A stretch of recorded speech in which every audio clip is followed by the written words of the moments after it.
তো বন্ধুরা 2025-26-এর ওএসসি স্কলারশিপের আবেদন কিন্তু শুরু হয়ে গেছে।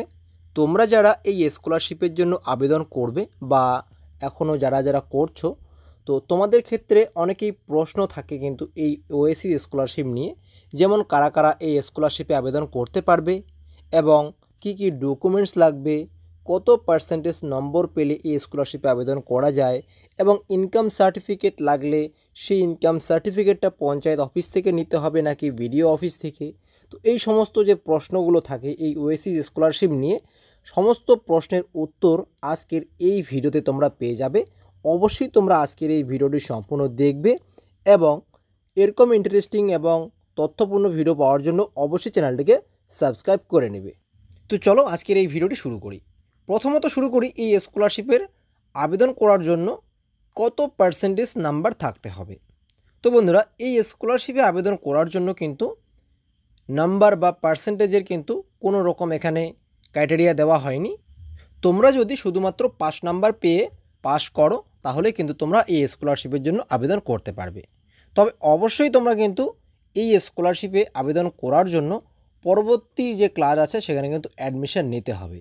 যেমন এখানে তোমরা ধরো কেউ মাধ্যমিক পাস করেছো, মাধ্যমিক পাস করার পরে যখন তোমরা পরবর্তী ক্লাস অর্থাৎ 11-এ অ্যাডমিশন নিবে, তখন কিন্তু তোমরা অ্যাডমিশন নেওয়ার পরে এই স্কলারশিপের জন্য আবেদন করতে পারবে।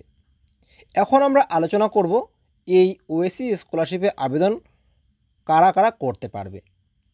এই স্কলারশিপে আবেদন করার জন্য অবশ্যই তোমাদেরকে ব্যাকওয়ার্ড ক্লাসের কিন্তু স্টুডেন্ট হতে হবে। যেমন এসসি, এসটি, ওবিসি এই সমস্ত ক্যাটাগরির মধ্যে যেই ছাত্রগুলো আছে বা স্টুডেন্টগুলো, তারা কিন্তু আবেদন করতে পারবে। এবং এই স্কলারশিপে আবেদন করার জন্য তোমাদের কিন্তু এই যে কাস্ট সার্টিফিকেট সেটা থাকতে হবে। এরপরে আমরা আলোচনা করব যে এই স্কলারশিপে আবেদন কিভাবে করতে হবে। তো দেখো বন্ধুরা, এই স্কলারশিপে আবেদন করতে গেলে অবশ্যই তোমাদেরকে সেটা অনলাইনে করতে হবে এবং অনলাইনে যে তোমরা আবেদন করবে এর জন্য কি কি ডকুমেন্টস লাগবে। তো সবার প্রথমে যেটা লাগবে সেটা হচ্ছে তোমাদের মাধ্যমিকের অ্যাডমিট কার্ড এবং তোমরা লাস্ট যে কোয়ালিফিকেশানটা পাস করেছো তার মার্কশিট এবং তোমরা যে পরবর্তী ক্লাসে অ্যাডমিশন নিয়েছো তার যে রিসিপ্ট কপিটা সেটা এবং তোমাদের যে আধার কার্ড আছে এবং যদি ভোটার কার্ড থাকে তো সেক্ষেত্রে ভোটার কার্ডও দিতে হবে এবং ব্যাংকের পাসবই এবং তার পাশাপাশি তোমাদের ফ্যামিলি ইনকাম সার্টিফিকেট লাগবে এবং তোমাদের যে কাস্ট সার্টিফিকেট আছে সেটা। তো বন্ধুরা, সবার শেষে কিন্তু আরেকটা প্রশ্ন থেকে যায়, সেটা হচ্ছে এই যে ইনকাম সার্টিফিকেটটা তোমরা দিবে, এই ইনকাম সার্টিফিকেটটা বিডিওর থেকে নিতে হবে নাকি পঞ্চায়েত অফিস থেকে নিলেও হবে।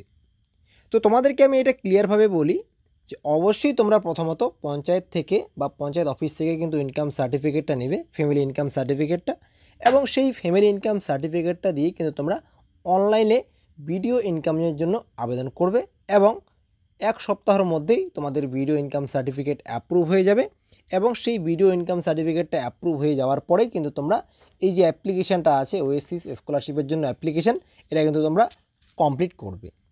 আশা করছি আজকের এই ভিডিওর মাধ্যমে তোমাদেরকে আমি সমস্ত প্রশ্নের উত্তর দিতে পেরেছি। যদি এছাড়াও কোনো তোমাদের প্রশ্ন থাকে সেটা অবশ্যই কমেন্টে জানাবে এবং তার পাশাপাশি অবশ্যই চ্যানেলটিকে সাবস্ক্রাইব করে সঙ্গে থাকবে এবং ভিডিওটিতে লাইক দিয়ে অবশ্যই ভিডিওটি তোমাদের বন্ধুদের সাথে শেয়ার করে দেবে। আজকে এ পর্যন্তই, দেখা হচ্ছে খুব তাড়াতাড়ি নেক্সট ভিডিওতে। ততক্ষণের জন্য ভালো থাকবেন, সুস্থ থাকবেন, ধন্যবাদ।